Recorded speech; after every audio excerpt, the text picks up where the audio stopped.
six-part series with a fabulous learning strategist, Deanna Fenelak. And tonight's session is, well, I won't get too much into it. I will let actually Deanna, you take it over from here, but I want to welcome you all. I want to also remind you that we have closed captioning. If you go under the ... more button in Microsoft Teams, you can turn on the transcript.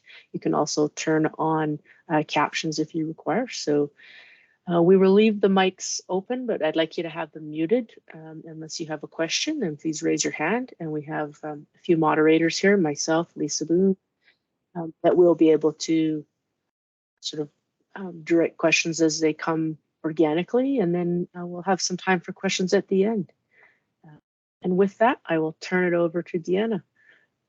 Perfect. I'm so happy to be here again. It was really fun last week. This is the stuff I love talking about. So it was really great to share some information and to learn from others as well. So this is part two of our 6 series on learning strategies for online learning. Last week we talked more specifically about some learning strategies, or kind of the basis for why we need some learning strategies for online learning, and some of the skills that we need in order to feel successful in online learning. We're going to build on that today. For those that weren't here, just a little bit of information about myself, not to be too redundant, but I have many roles. I have lived experience with an invisible disability, so I have a learning disability in reading and math. And I also have ADHD. And with both usually comes anxiety. And I'm sure a lot of us can relate with that as well. Through my journey in post-secondary, I've become an expert in utilizing strategies to experience success in academia and professional roles. So all of these sessions use my experience and knowledge gained from each parts here. I come from the K-12 system. I spent, 15, 16 years working in many capacities: teacher, reading specialist, special ed coordinator, and then vice principal and principal. And then I moved into post-secondary, and I'm really liking the work that I'm able to do with students and faculty. And so I draw on all these roles. And so I'm going to give kind of a little bit of information as we go, just from different lenses, which I think is super helpful. Today, we're going to talk about some time management and organization. And I want to remind you, feel free. This would be, the more organic this conversation can be, the better, for sure.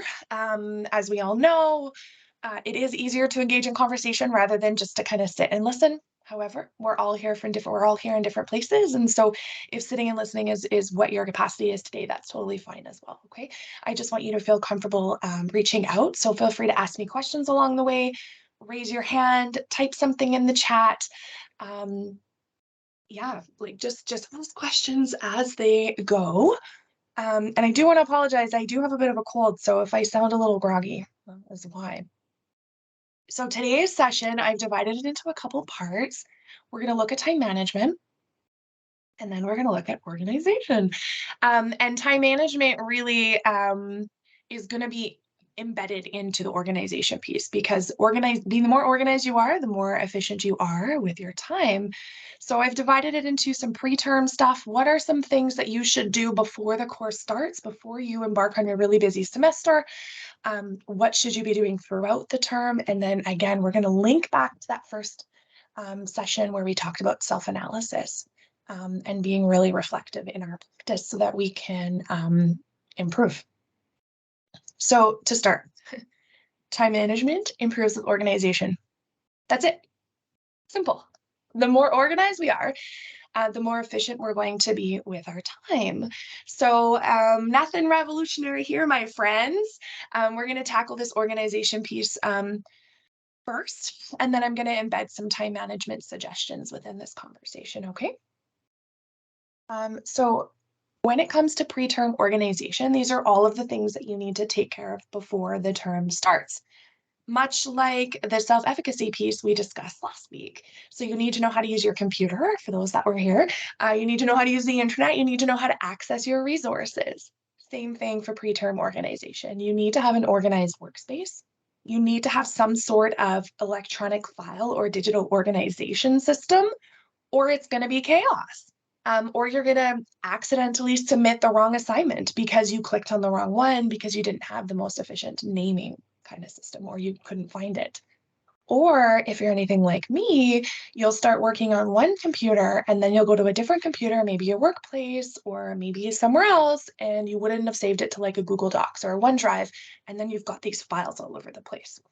So we're also going to talk about some resource organization as well. So to start, we need to have an organized workspace. Nothing revolutionary here.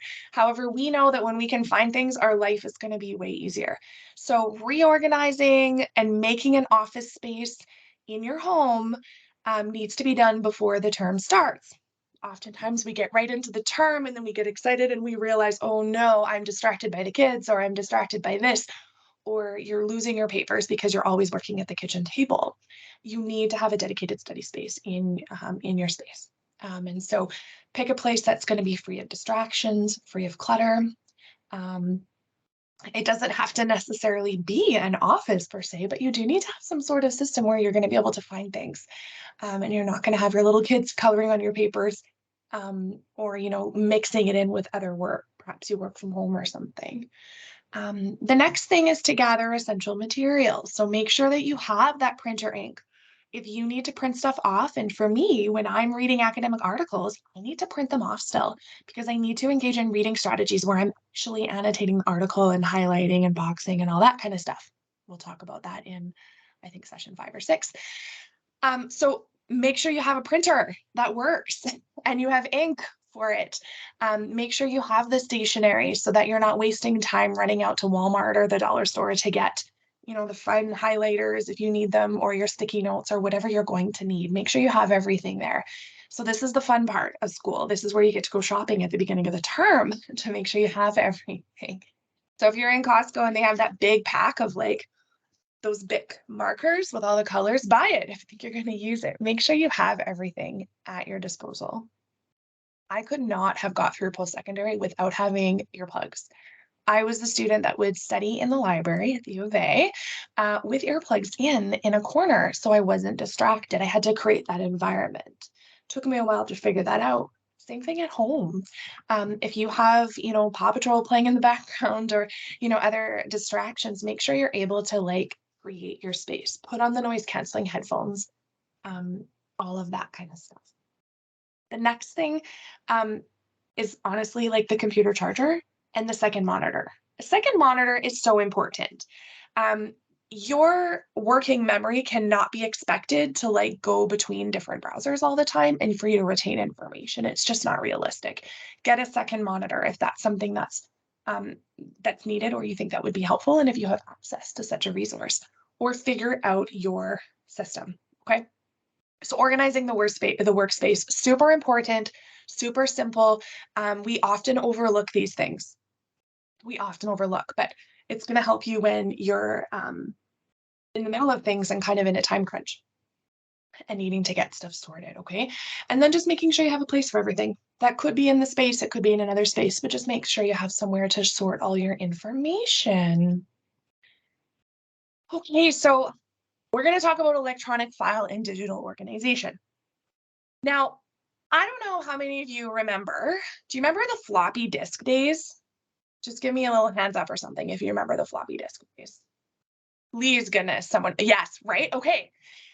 I don't know if this has happened to you. However, I have many examples when I was doing my undergrad of the floppy disk becoming corrupt because I would take it to the the library because we didn't have laptops, and I would take it and then I don't know what I would do. I would take it out of the computer and I'd take it home and my term paper would be corrupt the night before. And it was so stressful and it was horrible, right? People don't have to relive this anymore because we have, hopefully, because we have different tools now and things has just evolved. So knowing where to find your electronic files is so, so, so important. I want you to connect even this back to the computer and internet self-efficacy that we talked about last week. Imagine that you're getting ready for work in the morning. You need to find something to wear. So you open up your dresser drawer and you discover 3 socks, a hat, and a sweater. You open another dresser drawer to find an old Halloween costume. It takes you so long to find an outfit that you're stressed out, you're running late, it's frustrating, it doesn't feel good. It is not a good start to the day. This happens all the time when we can't find our stuff on our computers or on our OneDrive or on our Google Docs, whatever we're using. So there's two main ways that people are, or we typically would store files, again, on our computer or on a web-based platform like Google Drive or OneDrive. So you need to come up with a file organization process that's going to work for you. I'm going to give you a couple suggestions on how I organize my files. And it might work for you, and you might have to tweak it. And that is just okay. So you need to create a file system for files stored on your computer. My recommendation is to have one file for each term. So for example, fall 2021 would be my file. Within that file, you're going to have a file for each course. So English 101, Math 102, or Psych 290. These are just the examples I made. Within each course, so I'm going to click on English 101, and I'm going to have a file for my course assignments, my course readings, or maybe my study notes. This is going to be different depending upon you as a learner. This is also going to be dependent upon the course. So for example, and how the course is set up. For English 101, maybe I'm going to not have course readings because maybe it's like an actual literary text or something that I'm reading, and it's not like a PDF of a text that I've downloaded or something like that. Okay, so you're going to have to just make something that really works for you. Super, super, super important. For some people, having so many files to open would be too much of a distraction, or they know they're not going to be able to upkeep it. Then be realistic with yourself. So if you just need to have fall 2021, maybe you put everything just under fall 2021. My brain wouldn't work for that. It depends on the volume or the amount of courses that you're in, right? So making sure that you have separate files, okay? And this is really helpful afterwards to have just your computer, like things at a glance too, right? To be able to grab. So one thing I want to caution you though, is like for files stored on the computer, oh, I noticed a typo in my slide, sorry. For files stored in the computer, establish a process for version control. So I know that we've got some faculty members in here and some tutors in this session, and I'm sure all of them could give examples of times a student had uploaded an assignment that wasn't the right version. And then they grade it and they send it back, and then the student's like, oh no, that was the wrong version. So things like that do happen. It's very real and mistakes happen, but you can minimize those mistakes just by having some sort of system. So that's for on a computer. And so for the version control, we'll talk about that in a minute. Okay. I talked about this last week. I am a Google Docs fan, and I'm also learning to be a OneDrive fan. I just like the ease of having it anywhere that I go without having to carry my computer around or a USB. So I really encourage you, if you're not familiar with those resources, to check them out. They're super helpful, and you don't have to remember to save things. So that's definitely a nice little perk for sure. The way you're going to organize on Google Docs or OneDrive is going to be the same as you organize on your computer. So, you could have your term, your individual course, and you could even just have like your term course and then your assignments. When it comes to naming the assignments, I always recommend, I think this is actually on the next slide. Yeah. So I always like to name my assignments with either my last name, the course, and then the assignment title.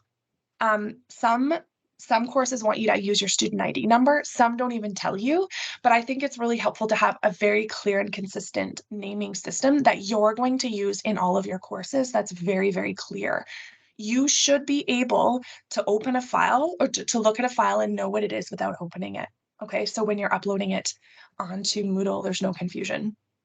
So avoid some vague file names like draft 1 or assignment 1 or whatever it would be. The more specific you are, the easier it's going to be to find that information, and then eliminate some of those errors of submitting the wrong assignment. So like I said, I recommend doing last name, course, and then the assignment name. That's just what's really worked well for me. Okay, how many of you go to access information digitally and you can't remember your password? Is it just me? because this happens to me all the time. Oh, So, you're not alone. right? Yeah, it's brutal. I can't remember like for anything. And so there are some tips for password organization that would be that are really like, oh, I never thought of doing it that way. So getting into your MyAU, getting into your email at AU, accessing information for perhaps student aid, all of that kind of stuff, really, really important to remember those passwords. So there's some tips to remember some passwords, okay? So now I don't work for IT. Let's just make that clear. And so I don't know if there's anyone in this session that does work for IT. Let's just like roll your eyes silently at me, because some of this is probably not best practice in terms of like overall security, but this is kind of what I've come up with, and it's changed lives for some students that I've worked with. So there's a couple different things that you could do. Keep a password list. I'm not talking about a sticky note on your computer with your logins and your passwords. That is not very smart. Even I know that. But you could create a list but disguise the password. So for example, you could do Gmail. So my Gmail password, you could say, a little hint for yourself. Like you could put the first letter of your password followed by a quick hint of what the rest is. So for example, this is not my password, but you could do the letter B and then in brackets be like name of my first dog or something like that. That's probably a bad example. Or something that rhymes with your password, or something that's going to trigger a memory for your password, or an acronym to help you remember it. The other thing, and I think better, is to create a memorable password. So, and keeping them, I know there's different requirements for different passwords for different sites, and that in itself gets super confusing, but keeping it super, super clear. Oh, I've blocked it on the slide. Sorry, guys. So, make a phrase from a memorable sentence. So my example here was, I love my two dogs, Scout and Duchess. So my password might be ILM2DSAD, exclamation mark. That could be my password. And so you could have that as your base password, and then you could just kind of build your other passwords off of it. The best thing that I've ever done is using a secure browser. First, my passwords from my computer. Heaven forbid I have to go to another computer, though, then that causes a hardship as well. The other thing is there's lots of apps that are password managers. This one, Bitwarden, I have a few students that use it and they swear by it. So there's lots of just different things that are available to kind of help out with that way. But come up with a system that's going to help you remember those passwords. Because when you're stressed out and you need to access your student aid information, you need to access your student aid information. If you, for whatever reason, can't get into your MyAU, you need to be able to log back in. And the delays of having to wait for tech support is just not going to help your stressful situation. So let's just come up with some nice little strategies for remembering those passwords. Okay, the other one that's really important is resource organization. So having all of your resources needed and readily available. So pre-online learning, a lot of the ways that we did that was to create like binders, right? You would have a binder with your duotang or with your dividers in there, and you would have all your information sorted. If you have print documents and you learn by print, and some of us do, and that's totally cool, pre-download that stuff. Either pre-download it and save it in your filing system that you now have established, because that's fantastic, or print it off right then, and then have some sort of like physical copy. So for some students, the strategies, we'll talk more about note-taking later, but or in future sessions, but some of the strategies I talk about with students is if the computer doesn't work well for you, print off your notes and do it old school. Old school is still good, depending upon how your brain is going to work. So you want to be able to find stuff. It's just going to be more efficient. So come up with some sort of system. Come up with a system, but don't procrastinate by making that system pretty or Pinterest perfect. You don't have time for that sometimes. When you do have time for it, that's the time. But you definitely want to make sure that you're not using that creation of a system as an excuse to procrastinate. Okay, have we all done that? I've done that. You do it, it's real. Okay. Organization throughout the term. We're going to talk about, so that's the pre-stuff. That's what we're ready to go for the term. We got all excited. We went to Staples. We bought our highlighters and our colorful pens. We're good. We got our nice space. Now we got to get through the term. And we have to have some organization systems that are going to help us through the term. So we're going to talk about different types of organization. And then the really good stuff, I think, is the organizational tracking system and some of the resources that are available to you. So there are many organization systems that we use. There isn't a right system. However, there are effective and ineffective systems. So you need to select one that's going to work for you. We have 3 systems here. We've got digital organization, which includes like the cell phone, reminders, apps, notes, calendar, email, phone, computer. But we also have paper organization, old school, right? Old school agendas, old school paper calendars, the mom calendar on the fridge. And then we have our memory. One of these types of organization is more inefficient than the other. What would that be? Yeah, don't all speak at once. It's the memory. We can't rely on our memory. The more we have going on, the more demands we have, the more that we kind of reach our maximum at cognitive capacity, the less we're going to remember important information. So when I meet with students for learning coaching stuff, I always say to them, how did you remember our appointment today? And you would not believe the amount of students that are like, oh, I just remember. I'm like, how did you just remember? This is why you're missing handing in assignments, or this is why you're missing, important deadlines. If it's not in your calendar, as Lisa just typed in the chat, it doesn't exist. That's the same for me. Now, when I did my undergrad, everything was like the paper calendar. I would get like the new one from Staples every year or the one from the university, and I would write it all out and I would highlight and I would make it pretty, and it made me feel so good. Now, as like things have advanced with technology, my calendar is in my phone and every single thing gets put in my calendar. If it does not get put in my calendar, it does not exist. I do not remember.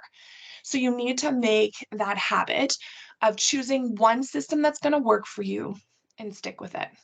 I have a really close friend who still carries around her paper agenda in her purse. She's in her mid-40s and it works for her and she loves it. I wouldn't carry it around with me. I would forget it and so therefore not be able to put information in when I need it. So coming up with some type of system is really important. The amount of students that I work with that tell me that their main form of remembering things beyond their memory is putting reminders in their phone. That's a lot of alarms to go off for remembering different things. If it's not causing you stress, if you're not forgetting things, and if you're not procrastinating, it might be working just well for you. It would not work for my brain, but it might work for yours. So we're going to give some examples of some different types of organization here. The first one I really want to highlight is the importance of having an organizational tracking system. Okay, so we need to remember deadlines, due dates, and exams. You need to create some sort of system that's going to allow you to track the term in general. AU is wonderful for embedding this into the courses. I see students with courses at AU that have like the suggested study schedule, which is really helpful. That's super awesome. So that's a really helpful, that's a scaffold for students universally, which is great. But teaching students, or for you, students yourselves, to be able to use an assignment or homework completion tracker or some sort of study assignment completion tracker, or the one that I'm going to talk about in a minute, the term at a glance, is going to be really important. Again, just like last week when we were talking about goal setting, there isn't one template that's going to work, and it's not about the template. I don't really care about the template as long as it's working for you. Some people need that scaffold. Some people don't. When I was doing my undergrad, I was okay writing a list. I would have my calendar, like my month calendar with all my deadlines and stuff in there. And then I was okay writing a list, just point form list of the things I needed to do. And I would cross it off when I did it. And we were winning. It was fantastic. That's not going to work the same for everybody. So if you need to have a template as a scaffold, then use that template as a scaffold. You can buy so many planners on Amazon nowadays that have the built-in templates. You can get them online. You can email me and I'll send you one, or a few to choose from. Just choose something that's going to work for you and help you be successful. So this is what I do with almost every single student I work with at my learning coach. Literally, this is the first thing that we do. We go through all of the course outlines and we make term at a glance. The term at a glance looks different for every student. It's going to depend on what their preference is and how their brain works. But, the bases are the same. It's an outline of all of the assignment deadlines, understanding that a lot of the courses don't have a deadline and it's the end of the course, creating that artificial structure and making the deadlines, which is kind of like your goal, the student goal to get through, and tracking as you go. So I encourage students to take a chunk of time at the beginning of each term to extract all of the due dates, the assignments, the exams from the course outline, compile all of this information into a term at a glance document. When I'm coaching with students, we do this on Google Doc and we just make a table so we both have access to it. And then I'm able to check and kind of coach them and help them keep them accountable. So for example, this is just one that I kind of just made up on the spot, but you would go through and there's no Psych 123, but if there was, we would go through and we would just, usually from the suggested study schedule, we would put in what you need to do every week. For some students, you would break this down further. And under week 1, you would put like the date range. So it might be from like a Sunday to a Sunday. This is what you're going to do this week in this course. Once students complete things, they're going to check them off. And then it's going to cross it out and life is super awesome. You will notice here on this term at a glance, under week 2, I have unit 1 quiz, and then in brackets, I have 10%. For some students, they need to know what each assignment is worth as they're working on it. That really can help with accountability. It can help with avoiding procrastination. And even just later, as you get deeper into some strategies, if you're really overwhelmed and you have a lot in the go, sometimes knowing how much an assignment is worth is part of the strategy in terms of how much effort you're going to put into it, unfortunately. Sometimes you have to get down to those types of strategies. So the term at a glance is like the number one thing. If there's anything that you take from this, this is it. Come up with an individualized term at a glance. Simply printing off or saving the suggested study schedule is not often enough. You really want to be able to break down the tasks. So for example, something as simple as look on week 1 here, I have read through the student manual. A lot of students don't do that. We need to break it down so they can find out the information. Okay, do you have any questions about the term at a glance? Okay. Again, it's simple, but it's so important. Okay, so from your term at a glance, that's going to form the basis for everything else. So I have the term at a glance that we make with student, and then you can take it to the next level and then do your month at a glance. And this is where you can use your old school paper calendar or even your digital calendar attached to your email or whatever is going to work. And this is where you're going to include all of your important commitments. So not just your assignments, not just your school deadlines, but your appointments, your social stuff, because it's really important to have that balance. So you're going to put in your yoga class or your mountain bike ride with friends or your golf date or whatever it might be. This is where you're also going to put in your work commitments, any family obligations, and any other kind of stuff that you really need to put in there. Having it all in one area is going to be really helpful for figuring out when you're going to engage in time blocking and stuff, which we'll talk about in a couple of minutes.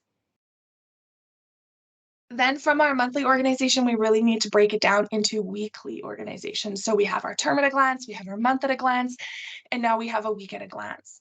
So you're going to use that month at a glance or the term at a glance if you skip that step to plan your week at a glance. So this is where you're going to sit down. I recommend to students every Sunday evening, every Friday evening, or every Monday morning, pick one consistent time, take a half an hour, and plan out your week. Some people like to use some printed kind of planners like this. That'll work for them. Other people can just do it directly on their calendar and they can do some time blocking, which we'll show you in a minute, okay? Again, I need to use a digital calendar because if I don't, I'm going to forget the paper one at home and I'm not going to use it. So I know for myself that that's not something that's going to be realistic for me, okay? So this is an example of what I do with students all the time. We take our term at a glance and we meet once a week and we break down what they have to do for the upcoming week. Sometimes we do it for 2 weeks. we go through and we're not looking through the course outlines because we've extracted all of that information already. We're just looking at that term at a glance and we're taking out the information. So for example, for Psych 290, it might say that they have a chapter quiz on April 2nd, for example. I will say to the student, what do you have to do to get ready for this chapter quiz? And then we're going to break it down further. And maybe it's read chapter 2, maybe it's read chapter 3, maybe it's create index cards for vocab words, maybe it's create a concept page. We'll talk about these things next week, but you're really going to break down that task further so you know what you have to do. And you're going to do it by course. So then you're going to go through and you're going to have, this is your list. So when you sit down to study, you're not wasting time thinking, what do I have to do right now? Or what is going to be the most efficient use of my time? Okay, so you're going to have it all kind of broken down for you there. And as you complete it, you're going to check it off. Typically, I do this on a Google Doc, like I said. So I'll have my term at a glance on a Google document. And then on the top of the document, I'll have a table for the week at a glance.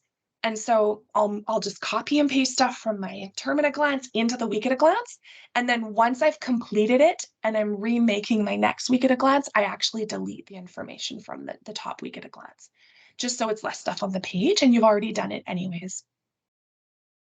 With the term at a glance, one thing that I often do, let me go back to that actually. One thing that I often do, I didn't include it in here, but for some students, it's really helpful for them to track their grades as well. And so I have many students where I actually have a column in this term at a glance document where they can put their grade that they received. So that can be really helpful for them. For me as a coach, it's helpful because I can go back and see where they're doing well and where they're struggling. And so then I can fine tune the strategy instruction from that, if that makes sense. So some students find that helpful, other students find that stressful. So if you find it stressful to have your grades kind of always highlighted for you, then maybe it's not worth it for you, but it's an option for sure. Okay, so then we have our day at a glance. I really like the at a glance phrase. So this is where you're gonna plan for everything. A lot of people don't need to do this. Any fellow ADHDers out there, you probably do. That is a huge generalization, but it's really, really helpful. Renee, did you have a question or were you just agreeing? Just agreeing. Yeah, right? You need to plan it out. I have ADHD. I'm very proud of it. It can be a skill. It can be a hidden talent for sure, but it can also be a royal pain in the ass. And so a lot of the times it is. In my calendar, I need to plan out everything. I need to say when I'm waking up, though I often ignore it, but I also need to say when I'm walking my dog, when I'm, going golfing, whatever. I need to put all of that information in there. And in order for me to help myself. So there's different ways of doing this. Again, this is just an example that I have. If anybody wants this template, I have it. I can email it to you as well.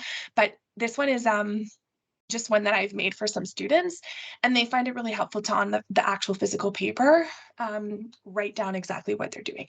And so I have students that have this template that I made them, and they just print off a stack of them and like have them together with a paper clip. And so they have it on their desk, much like a pad of paper.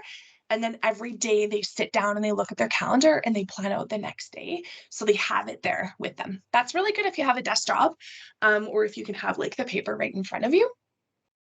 For me, I do something called time blocking or time boxing.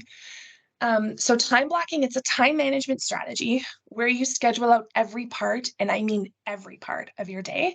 With time blocking, you're effectively breaking down your week or your day into bite-sized time slots where you can do things like check your email, work on an assignment, take a break. Sometimes we forget to take a break, or even, make sure you're doing meal prep or exercise or, spending time with your children or something if you need to block that in. I have to sometimes, I'll be honest. So we're chunking time and tasks so they're super manageable. Okay. Again, this is just a template. I don't own this template. I'm not gonna lie, I totally found this on the internet.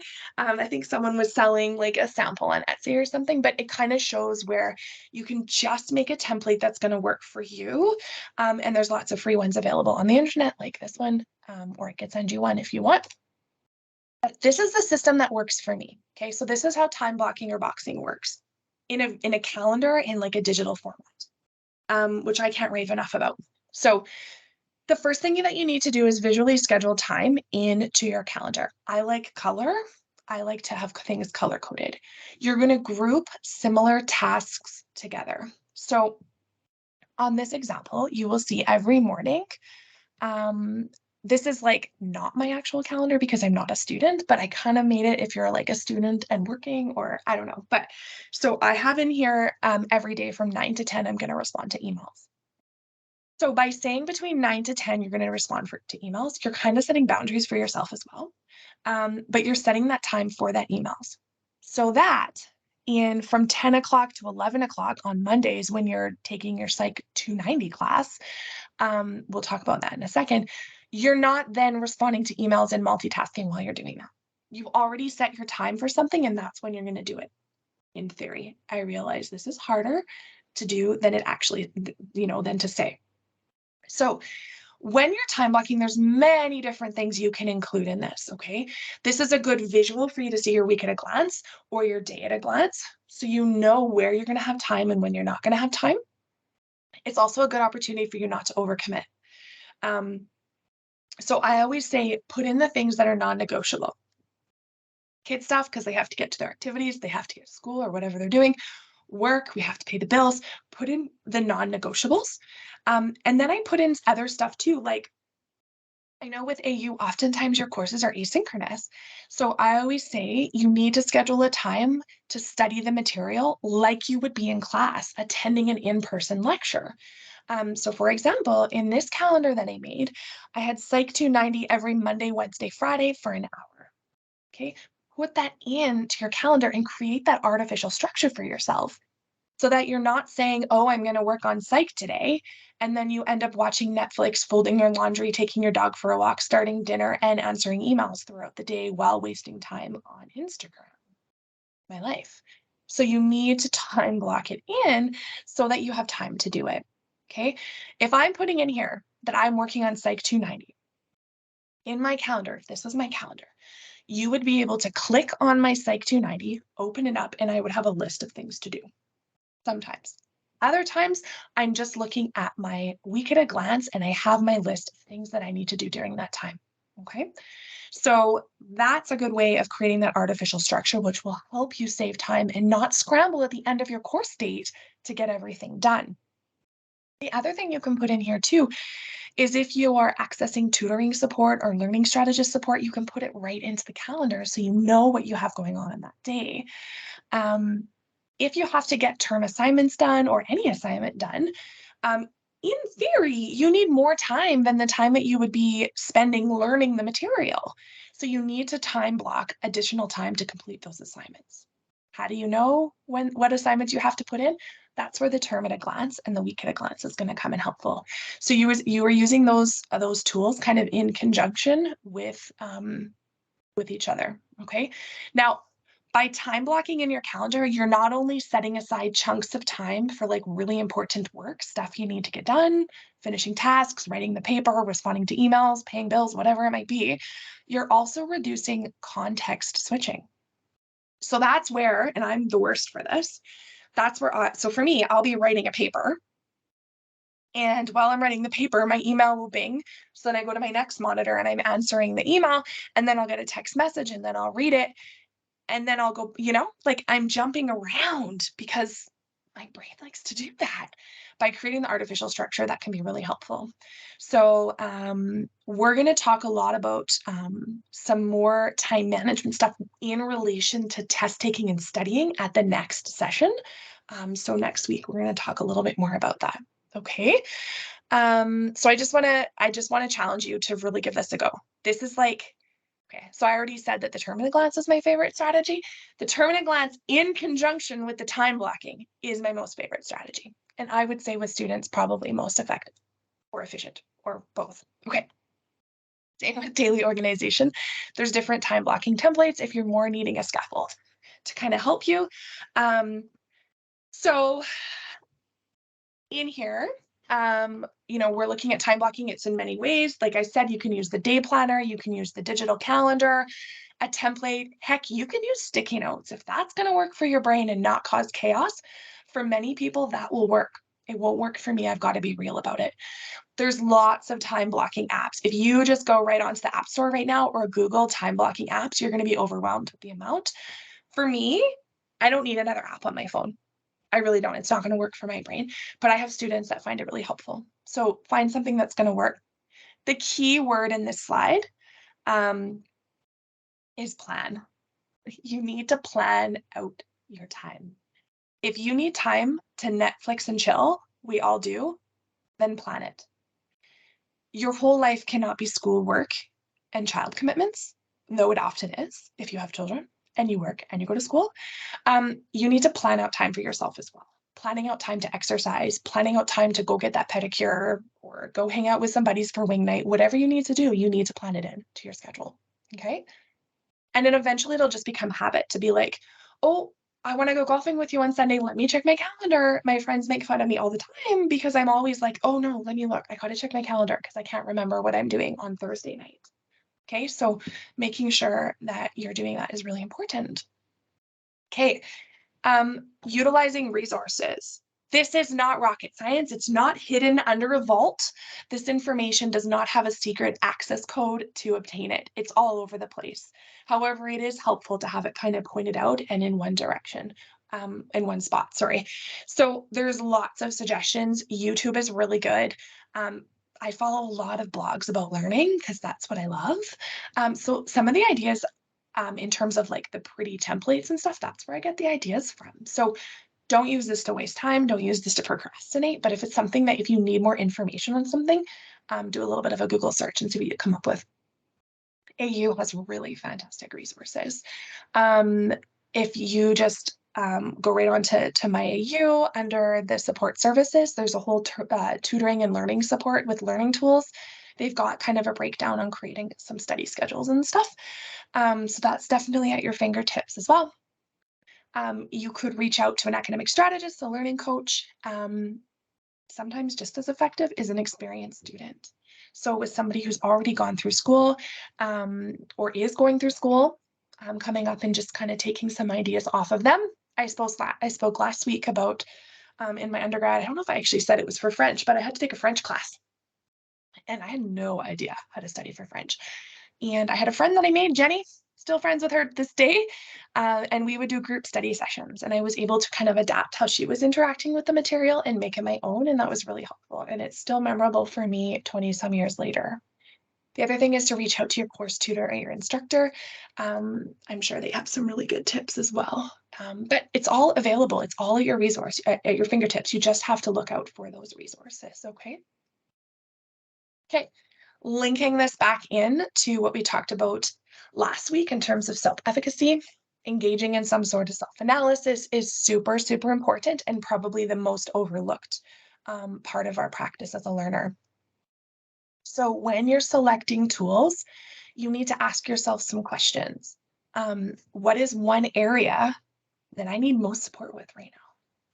What's one tool that I can fit easily into my life? It's not meant to be hard. It's not meant to be an extra task.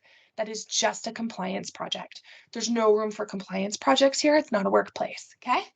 We need to do things that are going to be helpful for you. You do not have time to do something just to do it. But I encourage you, once you come up with a system and you stick with it, it will be helpful, okay? So just really selecting a tool that's going to work. For example, I'm not going to try and find an app just to try and find it to help me be organized. I actually need an app to organize all my apps. I don't need it. It's not something that's going to fit into my life. So I'm not going to give any attention to it. So just making sure that whatever you're picking is going to be something that you can fully see yourself using. Okay, the type of the tool and the level of organization needs to be specific to you, and there's no one size fits all tool. Though I have never, ever in 4 years with my learning coach, I've never, ever had a student say that the term and glance was not helpful. Never. It's never happened. And I'm pretty sure they would tell me. Some people, it was way more helpful than others, but I've never had a student say that that exercise of looking through the course outlines and pulling out the essential information and having some sort of tracking to keep them on task was not helpful. Okay, and it can look different for many students, as I said.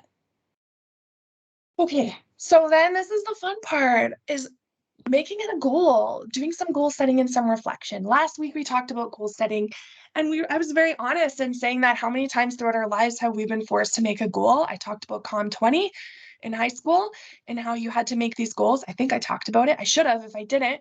And you would make these goals and then they would get critiqued and you're like, oh, that was my goal and you smashed my goal.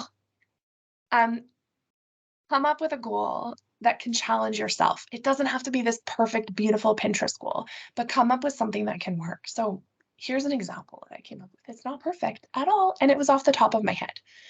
If I know that I want to build some sort of organizational or improve in my organizational areas, I'm going to embed this into my term goal that I'm going to make. So an example could be, I want to finish my course within the contract date, because this is the big thing that I hear from AU learners all the time. They're always getting extensions, or they're always handing stuff in the last couple of weeks of their course contract. That must be so stressful. I can't imagine the stress of that. So let's put in some strategies proactively so that you're not having to go through that unnecessary stress, because life is stressful enough as it is, okay? So your goal could be to finish your course within the course contract date. Your short-term goal could be something like, I'm going to be more organized. Awesome. What are you going to do to be more organized?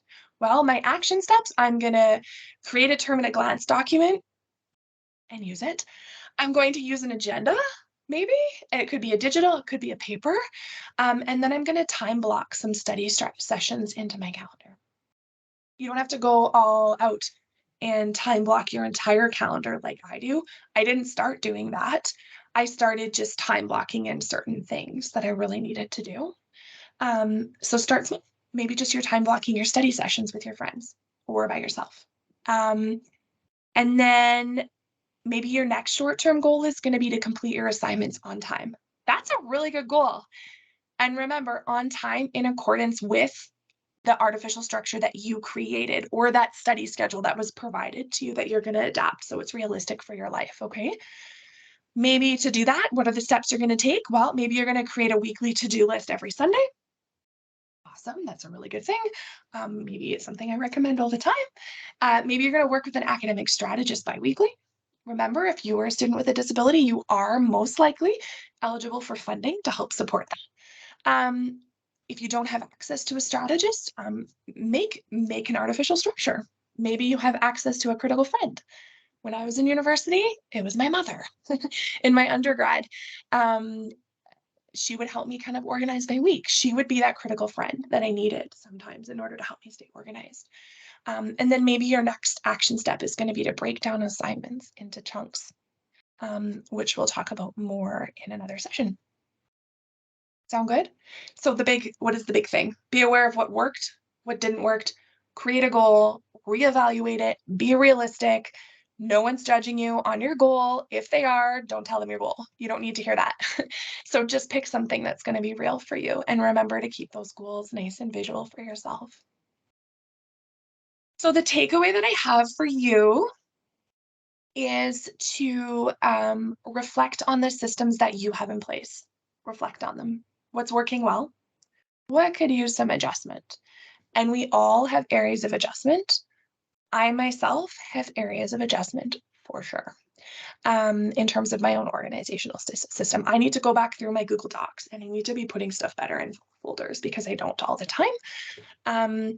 So choose one of these organizational systems and make a goal to implement it into your next term. Or if you're in the middle of a term right now, see what you can adopt right now to give that a go.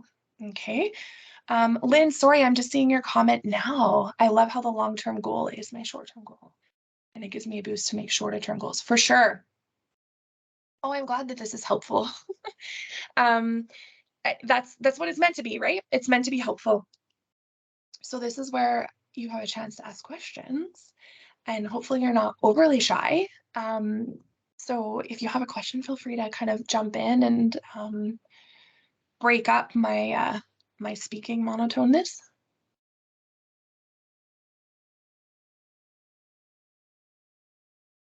Lisa and Carrie, what do you guys do? So I'm a digital fanatic. I really love my digital tools. And I'm also, I'm a Microsoft fan. So I adore Microsoft OneNote. It is my best friend when it comes to organizing coursework, because I can create a notebook for each class, have all of my learning resources in the notebook, my revisions, and so on. So yeah, and I've been playing with Microsoft To Do and Microsoft Planner because I am such a calendar junkie. And on my phone, I have, even when I book a dentist appointment, a follow-up dentist appointment, I'm standing there at reception getting it into my phone, because if it's not in my phone, it doesn't happen. So I'm currently playing around with Microsoft To Do and Microsoft Planner because it's all integrated with my Outlook calendar, which gives me the ability to set timelines on tasks. So for me, that's kind of how I keep everything all organized. And because I do use all Microsoft, I sync it across devices. So it helps me. Super helpful. Hey, and you kind of Yeah. find that you're into one kind of platform and that works for Yeah. you and you stick with it, and that's good. There's no need to switch it up. I haven't played with OneNote as much, but just because what I've been doing has been working for me, so I haven't had the need to go to something else. But that's great. I think that's really fantastic. Well, The amount of students that I work with that like don't have anything. I'm like, that must be so stressful, to just not have that. And like, I mean, I'm a teacher. We don't teach that in school. I mean, we used to teach the agenda, but like they just don't have the resources, and it just doesn't get taught as much. OneNote is great for teaching and supporting students using class notebook. Yeah, that's right. AU's IT makes it difficult to kind of implement. Yeah, there's always barriers, right? Yeah. That we're going to come Yeah. And see, across and I for just sure. use it for me, Mark, I use it for my own personal learning, right? It's even professional development, that it'll all end up in a OneNote all in its own. Oh, me Yeah. too. So One of the I started with Google Docs Yeah. when I worked in the K-12 system, because that's what we had as the platform. And it's just been something I was familiar with. And when I do work with AU students, a lot of them do have Google emails, but I just intuitively, I like it because we can collaborate on an assignment together. Like we can both be actively working in the document. I can help them create an outline and stuff. So that's why that's been really helpful. But yeah, can there's with tons of them out. Microsoft Word Online too. I know. I just started playing with that actually. Yeah. Yeah, no, for sure. There's definitely, and so I think the important thing is to kind of meet yourself or be honest of where you're at. And then so when I'm working with students, I meet them where they're at. And Yeah, so like if absolutely. that's what they're comfortable with, that's kind of, the platform that we're using. And I know I'm also I do have my hard copy stuff. Like I get overwhelmed quite easily. If I look at, a research project or a research essay, I can get just, how will I ever get this done? So I really have to chunk it up, and I will use those desk pad calendars Yeah. with sticky notes on, I need to start this task for the assignment one on this day. And so I'll use that and I'll put it on my wall. For me, it's really beneficial to do that because if I don't get to it on the day that I'm supposed to, I can move the sticky to day 2 and I have a visual reminder of my tasks are stacking up. Yeah, totally. And there's lots of task manager tools. We're going to talk about that in some of the other sessions as well. A lot of the strategies kind of like intermingle with each other. And you kind of just like slowly build on them in different capacities. I do a similar strategy, Carrie, on my calendar where I drag a time block that I didn't get to, because you're not always going to get to it. I drag that over into a blank place if I didn't get to it, so that I remember that I still need to do it. So coming up with something. That's what I do too. Like I actually use my iPhone to have 6 different calendars active, and then you can just drag them over, and they're all the different color. Um, but to have it in like 6 different platforms, like a Hotmail, and then work, and then other things, Gmail, like all the different calendars themselves, and going into that platform for me is just too overwhelming. And so I really prefer just to have all my calendars in one view, shove things around the way, like you said, and color code them so that I know, oh, that's personal, okay, or that's volunteer, or that's work, and it makes it a lot easier for me to do. And I really like your comment about like smaller goals to get to the big goal. Oftentimes I could keep shoving that big goal the next day for weeks. So when I do that, I need to chunk it out a bit better.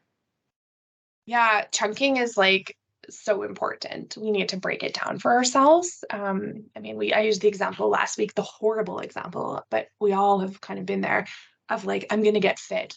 I'm gonna go to the gym, or I'm gonna get strong or whatever. So then it's like, okay, yeah, cool, you're saying that, but what are you gonna do to do that? What are the steps that you need to take? It's the same thing with organization. I'm gonna be so organized this term. Awesome. I love that you said it. Let's believe in it. Let's do it. Now, what are our action steps? And what are we going to do when roadblocks come in the way? What are we going to do when we can't remember our password to get into our email? What are we going to do when, this happens? Or for me, my cell phone broke a couple months ago. Oh my goodness, I was so lost. Because that's my main way of accessing my calendars, right? So coming up with some sort of backup plan can be really helpful as well. So those are just some tips and tricks. We're going to build on it next week when we talk about exam prep, because there's a whole time management piece with exam prep as well. How do you know when to study? How do you know how much time to spend studying on one subject as opposed to another? How do you know how much time to spend on while you're writing the exam? There's a whole time management piece there as well. And we're going to talk about, the Pomodoro and different trackers and all that kind of stuff. It'll be really helpful. Looking forward to Oh, yay, you're for diving the into that one. Pomodoro. Yeah, for What's sure. I'm a huge fan of Pomodoro. I absolutely adore Pomodoro. Yeah, Pomodoro is life-changing. And adapted, I have an adapted Pomodoro. Because you got to adapt stuff to make it work perfectly for you. So there's different things that we'll kind of explore there for sure. Ooh, I'm looking forward to seeing the adapted one because it'll probably work better for me. Awesome. Yeah, it's good. You're so full of resources, Deanna. Thank you so much for hanging out with us tonight and sharing us, some strategies around getting organized with our time and putting it into a practical environment like next week in exams, etc. Let's get ready. Let's put this right to work. Some students, why don't you bring us your schedule or how we can help you actually implement things in your how Deanna can help you. And we can really dive into this a lot more. So I'm going to stop the recording now, so then you guys can ask some more questions offline. But I wanted to just officially say, hey, thanks, Deanna. You rock. Yeah. You're welcome. This is fun. Do you think that you could send out those templates that you were referring to throughout your presentation that you kept saying like, oh, I could send this out if you want? Yeah, I totally can. Yeah. Do you want to just want- send them out to individual people, or